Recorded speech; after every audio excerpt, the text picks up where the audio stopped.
Hi guys, and welcome to the 18 Yards UCL show.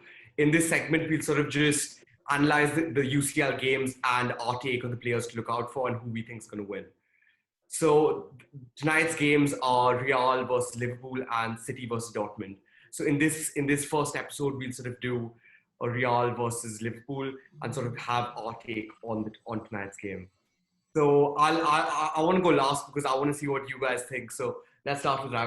What do you think? Who's going to win? Because Real Liverpool, really exciting game. Loads to look out for. Obviously the entire Salah versus Ramos sort of kickoff isn't going to be able to happen. But what do you think? How's this game going to sort of turn around?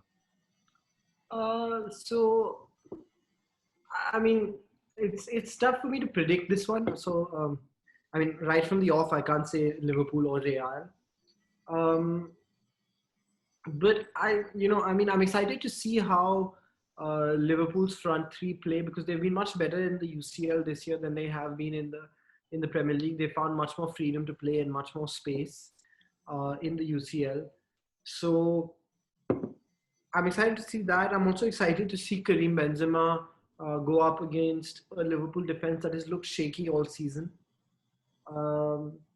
So yeah, there's some very intriguing battles here, and it's tough to predict, and not because both teams are very strong, because both teams have very easily identifiable weak points.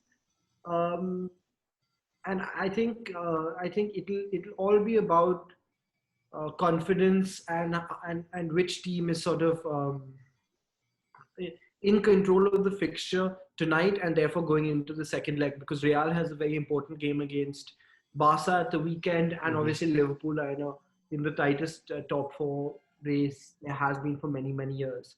So in my opinion, what happens today will be much more important than the second leg.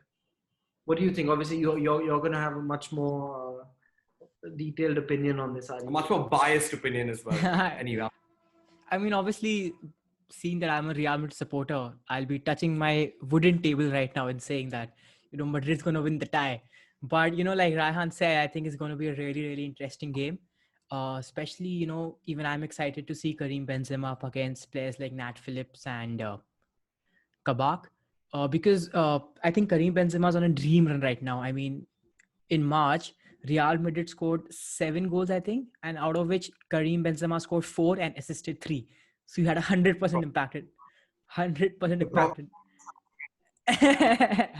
So I'm really intrigued. I think this is the game Madrid have a good chance of winning, but also Liverpool also have a good chance. I think this is the most evenly matched game out of all the 4 quarterfinals, in my opinion, because Madrid have struggled in attack this entire season with Marco Asensio not showing up in most of the games. Vinicius Junior not making great runs, but just not finishing properly. And obviously Liverpool have their own problems in their defense with Van Dijk out, Matip out, Joe Gomez out.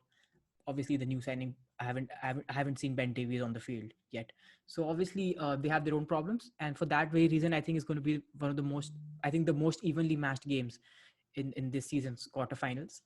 And obviously I think like Raihan said, Liverpool's front three have been in good form, especially in the Champions League. Now I think as a Madrid fan, if they play Jota instead of Firmino, I think that'll scare me more, because Diego Jota is in superb form. He carried Portugal in the European qualifiers. Came in off the bench against Arsenal, scored 2 goals, won them the game. He's having the form of his life. So obviously, if Diego Jota plays, I think Real Madrid will have some problems, considering we are out. I mean, Ramos is out. Varane has his issues. Nacho has played decent, but he's not Ramos level. And also we are without our right back Carvajal. So I think we have our own problems in defense, and I think Diego Jota can make the most of it. And obviously, as a Madrid fan, it scares me that Trent has found his form back. I mean, you saw the game against Arsenal. Trent was unbelievable. So I think Diego Jota, Trent Alexander-Arnold, Mohamed Salah, I think these are the players that can decide the game in favor of Liverpool. And obviously Karim Benzema and our entire midfield trio of Kroos, Modric and Casemiro are the players that I'm looking forward to having a great game against Liverpool. Do you think this particular fixture will be a much more open game, much more end-to-end, or do you think it'll be decided in the midfield? Because I think if it comes down to being decided in the midfield, like a lot of games are, then I think Madrid would have a far superior. far superior and an upper hand. What do you think? I think it will be decided in the midfield because looking at the past games Madrid have played, I mean, we haven't really scored more than 2 goals on many occasions, even against lesser teams like Aiba and Elche. We've managed to beat them 1-0, 2-1. But we aren't a team, especially since Ronaldo has left, for the past 2-3 years, we haven't been a team who's going to go in the game and, score 4 goals or 5 goals. We're a team who Zidane has built this team more towards the defensive side. So I think the entire game will be won the midfield because from Madrid's point of view, we aren't going to score 4 goals against Liverpool. That's a given, even with the defensive problems. Because obviously Liverpool's current defense is still better than defense in most of the relegation threatened La Liga teams where we only managed to score 2 goals. So I think if I had to predict a result, I think I would be predicting a 2-0 or a 2-1 or a 1-0 for any of these teams. And like you said, I think, if the game will be decided in the midfield. And I think, like you said, obviously Madrid will have an advantage if that's the case, because we arguably have the best midfield in world football. I also sort of feel that it'll be a very closely contested game because both teams have a lot to prove. If you look at Liverpool this season, this is their only sort of cup in which they can redeem themselves. Klopp will be looking to show his sort of true worth. They're out of all the cups. Premier League hasn't been the best for them. They are still in contention for top 4. But I think Premier League is the sort of platform. They, as a team, will want to prove themselves, and players like Trent, for example, a lot of players like Jota, who've been in outstanding form, will want to come through. And obviously, a lot of young talent in the likes of Curtis Jones, Nat Phillips, Kabak, who've all recently started playing, will want to sort of find some sort of momentum and rhythm. And in terms of Real, again, I feel that with the shaky start to their season, they've now sort of found a decent form, I'd say. And I think they also will be looking to come blazing against Liverpool. Now, if I was to sort of predict and put my money on a team, I'd put it on Real for the tie, because despite Liverpool being in a good form, despite their attack being decent, I still feel their defense is sort of shaky. If you look at Kabak, Nat Phillips, and Thiago in sort of a CDM position, very rash players, very prone to committing fouls. And with the pace Madrid has in attack, I think that will sort of be the deciding factor. And if you look at Liverpool's midfield, they don't really have. I mean, they have a good midfield. A lot of their players are injured.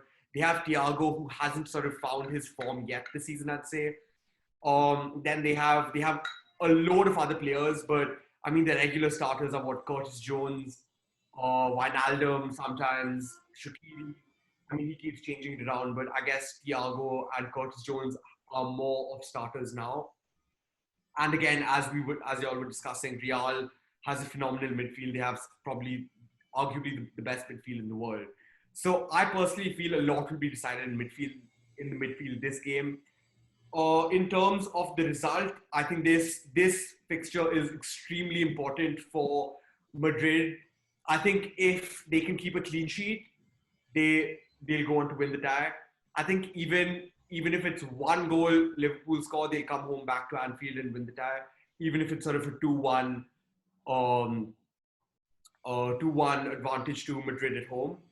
I think for them, keeping a clean sheet and being sort of clinical in defense would be extremely, extremely important. And it would be an extremely huge booster for their midweek game, or I think their weekend game against the weekend game against Barcelona. So I think that would be a huge booster for them. And yeah, I think today this game is extremely important for Madrid in terms of playing at home. So, but if I was to put my money, I'd say Real.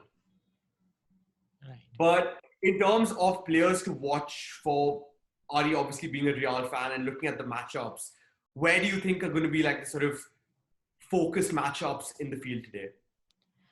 I think, as we've mentioned before, I think it's going to be Karim Benzema versus the defensive duo of Nat Phillips and Kabak. And obviously, given Trent Alexander-Arnold's tendency to keep going forward, I think the matchup between whoever plays on left wing, is it going to be Vinicius most probably? So Vinicius and Trent, or maybe if Asensio is playing on that wing, Asensio and Trent. And obviously, I think the biggest difference is going to be made by two players, Fabinho and Casemiro, because these are the guys who control the entire game. I mean, they're the best defensive midfielders in the world, and I think these two players will decide who wins the game. After Højbjerg. Not in the conversation. Anyway.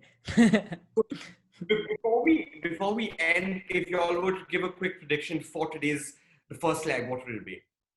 I would say 2-1 Madrid. 2-1 Madrid. Yeah. Right? This is the only game that I'm sort of not being able to predict. I'm going to go... Raihan, your predictions haven't been spot on through the season. You go first. I'd say a 1-1 draw. A 1-1 draw. You've gone Madrid, you've gone 1-1 draw, I'll go 2-1 Liverpool. 2-1 Liverpool away. I'll go Liverpool away win. I'm not going to say the score. If Liverpool win away, then we've lost the tie. I think it's better to just concentrate on the league then, if we lose today away. Hardly. In terms of Real, how do you think do you think they'll approach the game looking at their weekend game, or do you think they're going to go all guns blazing here? Like in terms of, do you think he's going to rest players for the weekend, or do you think he's just going to go for it? See, I think what Zidane says before every crucial game, I think I'm going to say the same thing. This is the final for us. This is a final. The game against Barca is a final, and the second leg Liverpool is a final for us. And you cannot rest players. You cannot rest players in finals. So we're going to go all guns blazing in this game, in the game against Barcelona, and in the second leg against Liverpool, because these three games are going to define our entire season. If we come out of it, he's aware, but there's something known as fitness, there's something known as player stamina, there's something known as sports science, which doesn't really all players to go all guns blazing every game. See, but the thing is, I'll tell you this: Luka Modric is 35 years old, right? And people often say, can he play two huge games back to back? But the thing is, Luka Modric has had the most minutes as a Real Madrid player outside of the defensive players. Taking all the midfielders. Even for Croatia, I don't know whether you guys saw that video, the emotional video of him while at international duty. I think now he has the most minutes ever as a Croatian player as well. And playing at 30. Exactly. It's unreal. I mean, people, you can make jokes about them being too old. You can call them grandpas. The thing is, these grandpas have been playing week in, week out, and putting in match-winning performances every game they play. So I'm not worried about the physical part of the game. Of course, a bit obviously, naturally, it's worrying. But given how Modric, Kroos, and Casemiro have been playing the entire season, playing almost every game, I'm not that much worried. Okay, brilliant. So, Aari, you're going for a 2-1 Real, right? 2-1 Liverpool. Yeah. And I'm not certain of scoreline, but Liverpool win. And I'm saying 2-1. Oh, sorry, I said a 1-1 draw for both teams. So, on that note, let's end this episode, and do join us for the next episode where we'll discuss Man City versus Dortmund before the weekend fixtures. Thank you.